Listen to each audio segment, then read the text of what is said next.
Ces militants sont en colère. Ils attendaient la légalisation de l'euthanasie et du suicide assisté. Une mort par sédation profonde avec arrêt de l'alimentation est pour eux très loin de l'idée de dignité. Il n'est pas question que les médecins puissent décider à ma place. J'ai le droit de dire ce que je ne veux pas vivre. Il faudrait que je parte en Suisse ou en Hollande ou au Luxembourg, ou etc. Dans les pays civilisés, entre guillemets, parce que moi, mon pays me paraît très barbare. Cette même proposition inquiète également les opposants à l'euthanasie, qui voient au contraire une autorisation déguisée de tuer.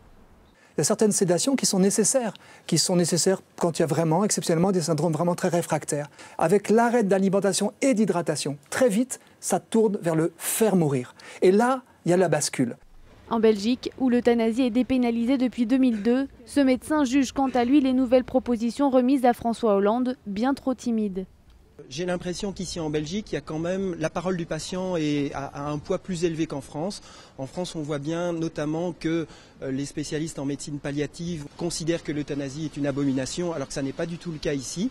Une certitude pour ce médecin, si la future loi ne va pas plus loin, les patients français continueront de traverser la frontière pour mourir en Belgique.